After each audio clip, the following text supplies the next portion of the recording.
I got a piece of scrap leather here. This is my C.S. Osborne scratch compasses. And what I'm going to do,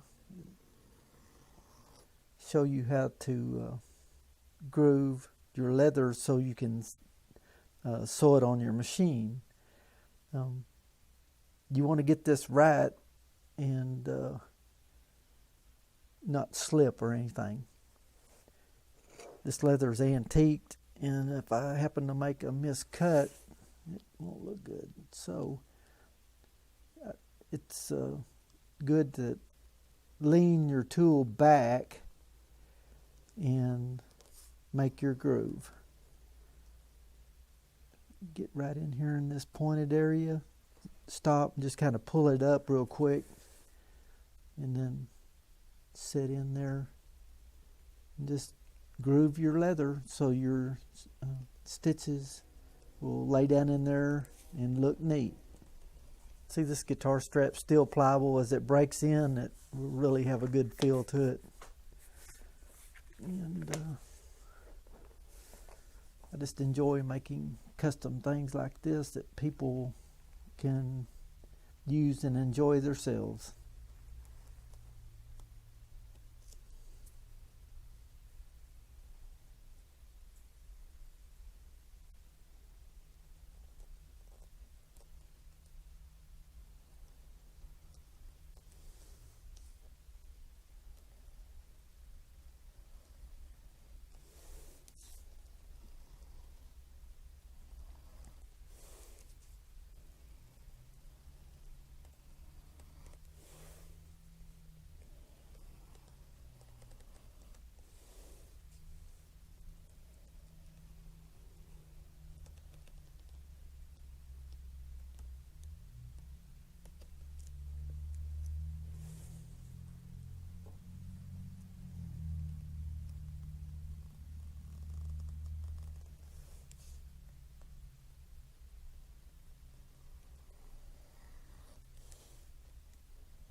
There you go. That's how you groove. Put your stitch groove in there with a C.S. Osborne groover. Once this is sewn and everything, I'll come back with this Craftsman knife and trim the excess off flush with the top. Sometimes I put a new blade in so it's super sharp and I can make a super clean edge. This is the sewing machine I'm going to sew custom guitar strap on, double and stitched. And I've done a practice run, same setup as what I'm going to be sewing, same thickness on top and the same lining leather. And I've got my stitches adjusted with the stitch length here to 5.5 stitches per inch. That means there's 5.5 stitches per inch. Actually, anything finer, you risk the needle cutting and pulling through. If you stitch too close together, so 5.5 works good for me, so that's what I'm doing. I've got a size 200 needle in my cowboy harness stitcher here, and 346 white polyester thread. Everything's set, and now I'm ready to sew my guitar strap. Like I said, I've got everything set and ready here, and I'm going to start with my buckle strap and sew this.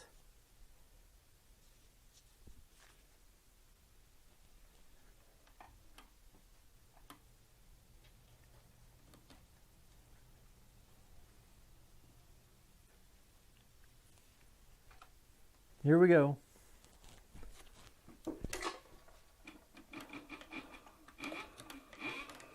I hold my thread at first so it won't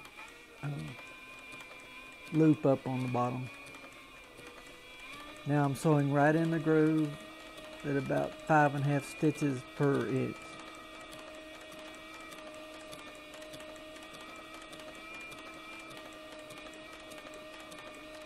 Once I get this stitched, I'll take my Craftsman trimming knife and trim the edge off.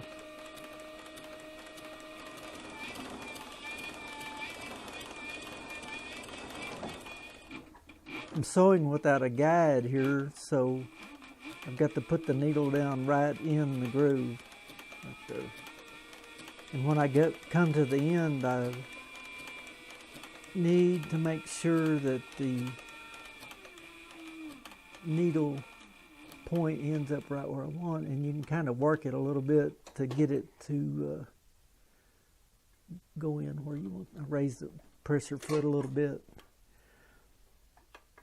Let the needle go down and catch the thread from the bottom, and right there's good enough. I can raise the pressure foot up and turn that. Take off slow and then get going.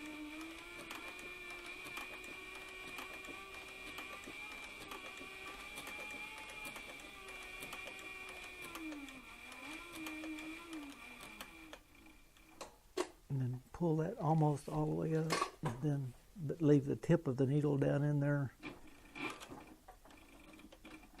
and then take off again.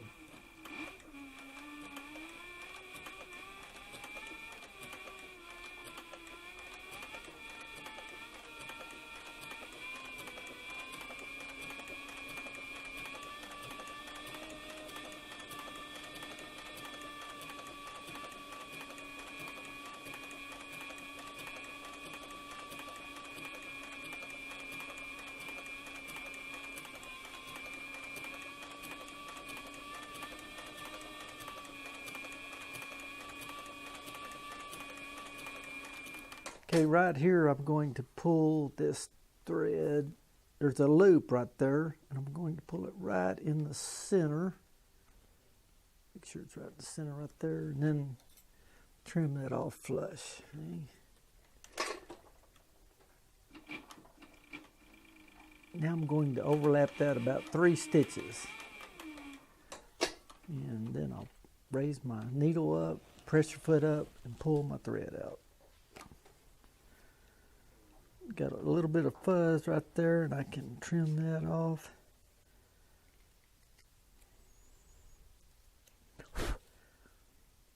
Make sure my loop's pulled in the center. There, like that. Trim the thread off flush.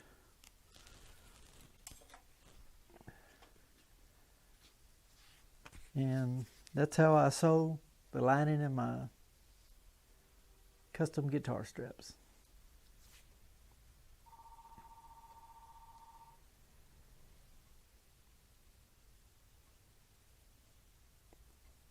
Okay, I've got the guitar strap lined and machine stitched, and now it's time to trim the excess lining off. And I'll use this little leather crafter type knife. It's got a curved stub blade in it, or a curved blade in it, and it's brand new. It's really sharp, and I'll be able to trim that off flush with the top piece.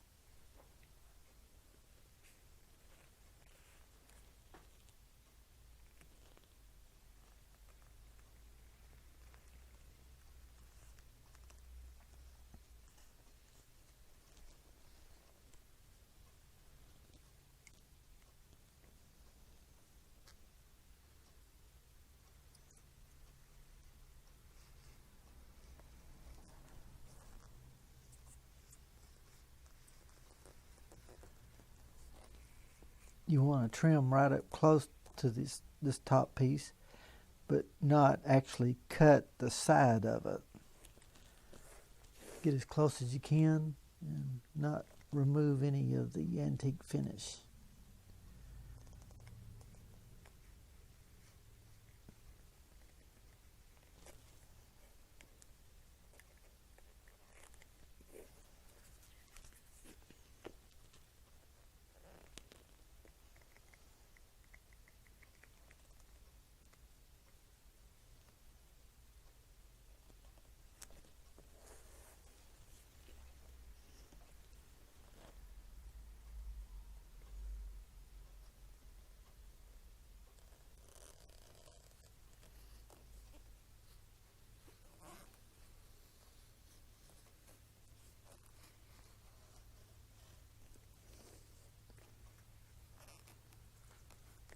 next thing I'll do is repunch my slot here, and then punch the holes for the attachments that's going to keep that secure.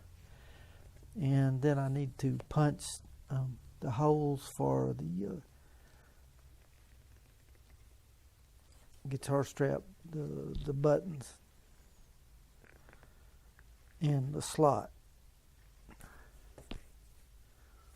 So that's what that looks like. Pretty clean cut on the back.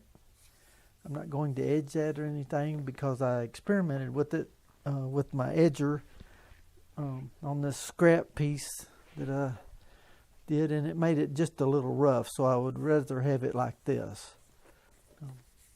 It's got a good feel to it.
Thanks for taking your time to watch this tutorial on guitar strap making, and hopefully it gives you a little insight of what goes into making a custom made leather guitar strap.